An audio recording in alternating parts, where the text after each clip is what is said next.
24 years of an IT, totally with including the finance. IT has been 21 years in Manhattan, New York, and then it's been 13 years in financial field. I've been servicing over 2,000 families over the period of 13 years after moving back to Hyderabad. This is a little bit of myself. Now, how many of you control your business, like finance? So what the idea is, little bit more information. I'm sure all of you know a lot of them, but this session will probably give you a little better idea before and after. Now, how often do you review your personal finance? Do you do it monthly, quarterly, annually? Quarterly, very fantastic. Monthly, oh my God, that's the way to look forward. Rarely or never. Maybe were at some point in our life, right? But we don't want to be there now, moving forward.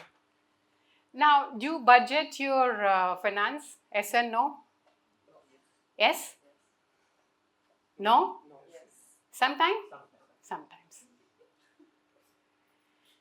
Now, have you started planning for your retirement? Now, don't tell me you're not. I'm sure you're all not old, but still.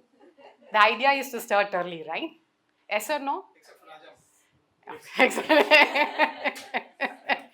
Right age to start.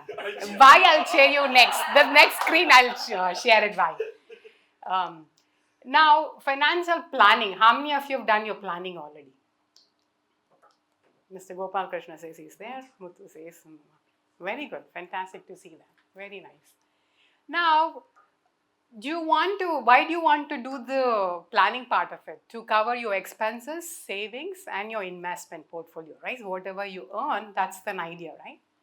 Now, the next more important part of it is, the why you do the budgeting is, because you don't want to cross whatever money you've allocated. If you cross it, if you review it, it'll give you a sense of where you're overcrossing it.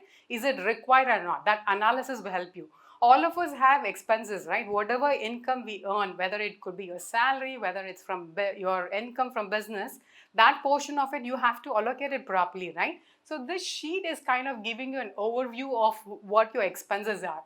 If you look at it here, it's a budget, actual difference. The main part of the household expenses, what you have is the rental, electricity, your telephone expenses. This happens regularly every month, right? Is that right? There are other expenses which happens, but if you start looking at your Excel file, all of us do payment over online or GPay, right? You have a transaction details. So what I suggest is, to start with, analyze your month on month where your expenses are.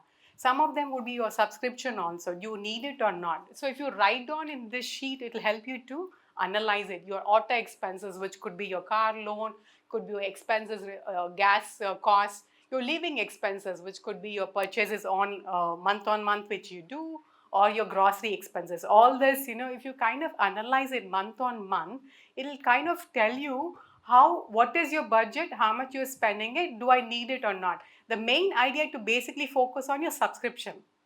Some of us have Netflix, we have other things. We may need it or may not need it. So you can analyze and see how am I using it maximum. If you don't need it, basically don't do that expenses. That's an idea. Just review your budget part of it. Now, savings, and we are of course earning our money to live our life. Is that correct? Yes. But is it mean that whatever I earn every month, I have to spend all of them? Not necessary, right? We don't know what the futures are. Whatever we make money out of it, some part of it we have to go into do it savings, which is the investment portfolio of it. Is that right?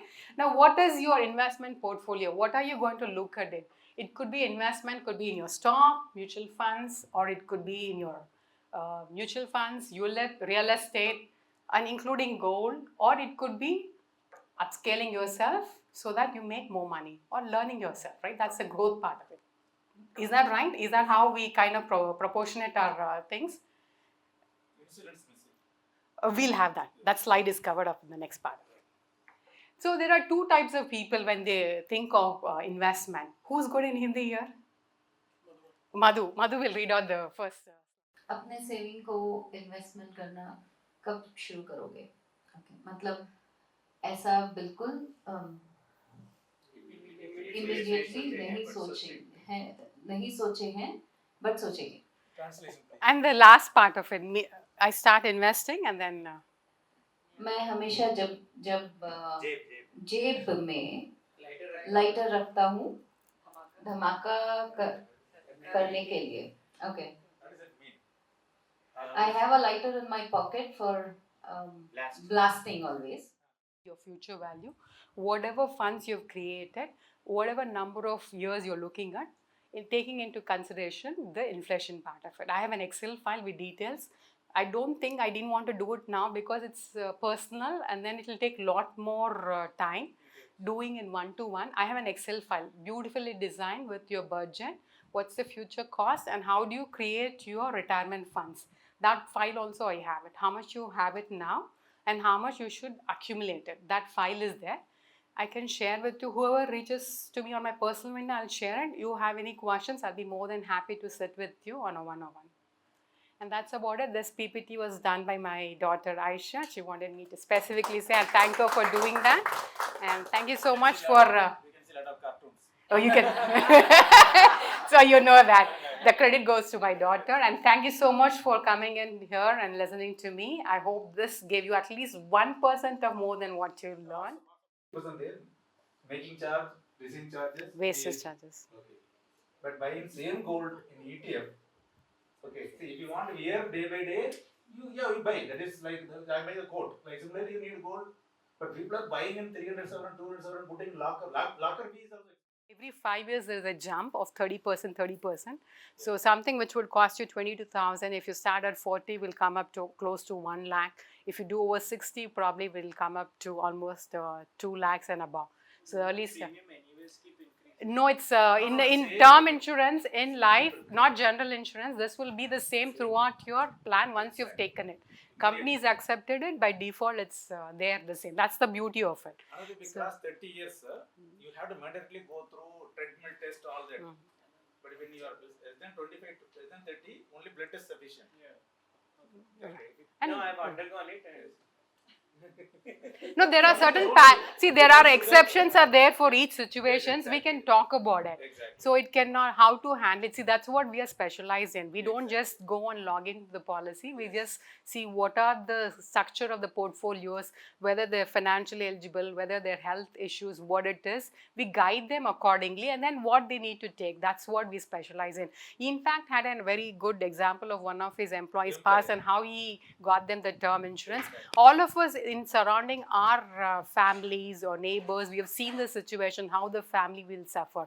So the first steps in any of your pyramid, once you start earning, is do the health insurance. The second part is term, and then start with the savings plan.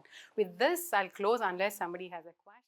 You are the owners, but I'll come to that part of it. So my suggestion is, once you leave the company, you don't have any coverage. So what we suggest is, good you have a company. You'll not be married to the company. You will come out of it, do whatever you need to do, have one personal one. If you as an employer want to give it to your employees, instead of doing a group insurance, what I suggest, do an employer-employee. The reason being is, if you have a key organization, a key person in your organization, you want to retain them. You want to retain for a longer term. This is one of the perks to be given out. What happens with group insurance, every year it changes. In pandemic, we've seen people were rejecting left and right, not accepting scenarios like that. But if you have an employer and employee, it comes into play the same way how group insurance works. Maybe the premiums will be slightly higher. They don't change year on year. They will be the same thing throughout the life of that employee. And if he leaves your organization, you can give it to him, assign it to him. If he wants, he can continue to pay. So that option is there. That is way more in a giving nature if you're willing to look at that part of it. But group insurance is there. Thank you so much. Thank you. Thank you. Thank you. Thank you.